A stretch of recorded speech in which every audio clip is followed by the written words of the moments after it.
2014లో అధ్యక్ష ఇదే చంద్రబాబు నాయుడు గారి కూటమికి మన వైఎస్ఆర్ కాంగ్రెస్ పార్టీకి వచ్చిన ఓట్ల తేడా ఎంత అని గమనిస్తే అధ్యక్ష మనకు దాదాపుగా 45% ఓట్ షేర్ మనకు వస్తే మనకన్నా దాదాపుగా 1% ఓట్ షేర్తో చంద్రబాబు నాయుడు గారు గవర్నమెంట్ ఫామ్ చేయడం మనం చూసాము అధ్యక్ష. మనకు చంద్రబాబు నాయుడు గారి కూటమికి తేడా వాళ్ళందరూ కలిసి మన మీద దాడి చేసినారు. మనం ఒక్కళ్ళమే ఇటువైపు నుండి మనం పోటీ చేసినాం.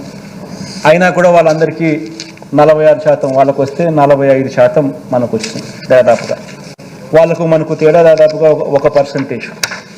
1% తేడాతో మనం ప్రతిపక్షంలో కూర్చోవాల్సి వచ్చింది. అప్పట్లో నాతో చాలామంది అన్నారు అధ్యక్ష, ఎన్నికలకు ముందు మనం కూడా 87,612 కోట్ల రూపాయల రుణమాఫీ చంద్రబాబు నాయుడు చెప్తున్నాడు కదా, మనం కూడా చెప్పేద్దాము, చెప్పేస్తే గవర్నమెంట్లోకి వచ్చేస్తాం, మళ్ళీ సంగతి మళ్ళీ చూస్తాంలే అని చెప్పి చాలా మంది నాతో అన్నారు. చాలా మంది అన్నారు అధ్యక్ష. ఇన్ఫాక్ట్ అందరూ నా శ్రేయోభిలాషులే, ఎవరు అన్యాయస్తులు కాదు, నా శ్రేయోభిలాషులే. నన్ను ముఖ్యమంత్రిగా సీట్లో చూడడానికి సంతోషపడే నా శ్రేయోభిలాషులే, మన పార్టీకి శ్రేయోభిలాషులే. నేను అన్నా అధ్యక్ష, చెయ్యలేనిది చెప్పకూడదు, మాట ఇస్తే తప్పకూడదు అని చెప్పి. అధ్యక్ష ఆ ఒక్క మాట నేను అబద్ధం చెప్పని కారణంగా, ఆ ఒక్కరోజు నేను అధర్మం చేయని కారణంగా 1%తో 5 సంవత్సరాలు నేను ప్రతిపక్షంలో కూర్చోవాల్సి వచ్చింది అధ్యక్ష. ఇది రియాలిటీ అధ్యక్ష. ఒక అబద్ధం చెప్పిందంటే జగన్ ముఖ్యమంత్రి అయి ఉండేవాడు, అధికారంలో జగన్ ఉండేవాడు, చంద్రబాబు నాయుడు ప్రతిపక్షంలో ఉండేవాడు. జగన్ ఒక అబద్ధం చెప్పలా, చేయలేనని చెప్పాడు, మాట మీద తాను నిలబడతాడు అన్న ఒకే ఒక్క అంశం మీద జగన్ అబద్ధం చెప్పలా, 5 సంవత్సరాలు ప్రతిపక్షంలో కూర్చున్నాను. కానీ అధ్యక్ష నేను ఈరోజు కూడా చెప్తా ఉన్నాను, ఈరోజు కూడా నాకు రిగ్రెట్ లేదు అధ్యక్ష. ఈ రోజు కూడా నేను వెనక్కి పోయి ఆ పీరియడ్లో మళ్ళీ ఒకసారి రీవిజిట్ చేసి, ఈరోజు నువ్వు ప్రతిపక్షంలో కూర్చున్నావు కాబట్టి మళ్ళీ ఆ రోజు మళ్ళీ రీవిజిట్ చేసి మళ్ళీ అబద్ధం నువ్వు చెప్తావా అని అడిగితే ఈ రోజు కూడా నేను చెప్తాను అధ్యక్ష, నా నోట్లో నుంచి అబద్ధాలు రావనే చెప్తాను.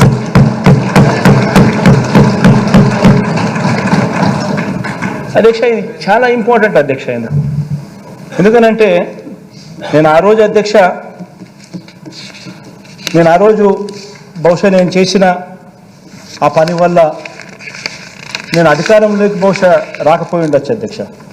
కానీ అధ్యక్ష అధికారంలోకి నేను రాలేకపోయిన అధ్యక్ష, ప్రజల్లో విశ్వసనీయత అన్న అంశం ఏమిటి, విశ్వసనీయత అన్న పదానికి అర్థం మాత్రం జగనే విశ్వసనీయతకు అర్థం అని చెప్పి మాత్రం ప్రజలకు నన్ను నమ్మినారు అధ్యక్ష.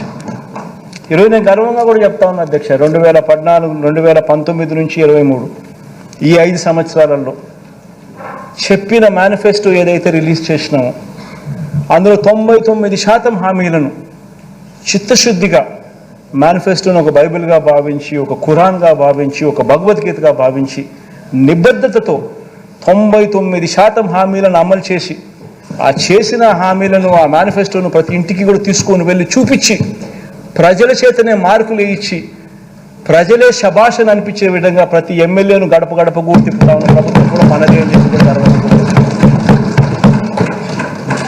అధ్యక్ష. ఇది అధ్యక్ష తేడా మనకు చంద్రబాబు నాయుడు గారికి అధ్యక్ష.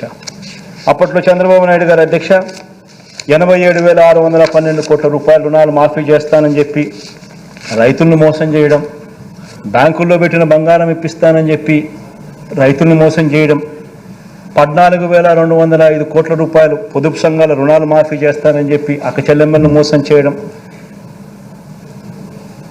చేయడమే కాకుండా 0 వడ్డీని సైతం అక్టోబర్ 2016 నుంచి రద్దు చేయడం, ప్రతి ఇంటికి ఓ ఉద్యోగం ఇవ్వలేకపోతే 2,000 రూపాయలు నిరుద్యోగ భృతి ఇస్తానని చెప్పి ప్రతి ఇంట్లో ప్రతి పిల్లాడికి ఏకంగా 1,25,000 రూపాయలు బాకీ పడి అది ఎగరగొట్టి, ఇలా రకరకాల పద్ధతుల్లో మోసం చేశాడు కాబట్టి నేను గర్వంగా కూడా చెప్తా ఉన్నాను. రకరకాల పద్ధతులు ఆయన అబద్ధాలు చెప్పాడు, మోసం చేశాడు కాబట్టి 2019లో ఏకంగా చంద్రబాబు నాయుడు గారికి వచ్చింది 175 స్థానాలకు కేవలం 23 స్థానాలు ఇచ్చి ఆయన ప్రతిపక్షంలో కూర్చుంటారు. మాట మీద నిలబడ్డాం, నిజాయితీగా చేసి 151 స్థానాలతో మనల్ని గెలిపించిన ప్రజలు, ఆ మాట మీద మనం నిలబడ్డాం కాబట్టి డే 1 నుంచి ఆ చిత్తశుద్ధిని చూపించాం కాబట్టి డే 1 నుంచి ఆ నిబద్ధత మనం చూపించాం కాబట్టి అధ్యక్ష 151 స్థానాలు ఇవ్వడమే కాక దాని తర్వాత జరిగిన స్థానిక సంస్థల ఎన్నికలు కానీ ఉప ఎన్నికలు కానీ ఏ ఎన్నికైనా తీసుకున్న అధ్యక్ష ప్రతి ఎన్నికల్లో కూడా అధ్యక్ష ప్రజలు తమ గుండెల్లో పెట్టుకుని వైఎస్ఆర్ కాంగ్రెస్ పార్టీని గెలిపించారని గర్వంగా కూడా చెప్తాను అధ్యక్ష. కాబట్టి అధ్యక్ష నేను చెప్తా ఉన్నాను, విశ్వసనీయత అన్నది ఎప్పటికైనా గెలుస్తుంది అధ్యక్ష. విశ్వసనీయత అన్నది ఒక వ్యక్తి సంపాదించుకోవాలి అని అంటే ఫలానోడు క్రెడిబుల్, ఫలానోడు నమ్మకస్తుడు అని సంపాదించుకోవాలని అంటే అధ్యక్ష, పేరు సంపాదించుకోవాలంటే అధ్యక్ష కొంతమందికి సంవత్సరాలు గడుస్తుంది అధ్యక్ష. ఆ అవకాశం రాకపోవచ్చు, సంపాదించుకునే పరిస్థితి కూడా కొంతమందికి ఉండకపోవచ్చు, మంచోళ్ళు అయినప్పటికీ కూడా. దేవుడి దయ వల్ల ఆ పేరు వైఎస్ఆర్ కాంగ్రెస్ పార్టీ సంపాదించుకోగలిగింది అని చెప్పి గర్వంగా నేను ఈరోజు కూడా చెప్తా ఉన్నా అధ్యక్ష, వైఎస్ఆర్ కాంగ్రెస్ పార్టీ చేయగలిగిందే చెప్తుంది, చెప్పింది ఏదైనా కూడా ఖచ్చితంగా మాట మీద నిలబడుతుంది అని మాత్రం 100%గా చెప్తాను.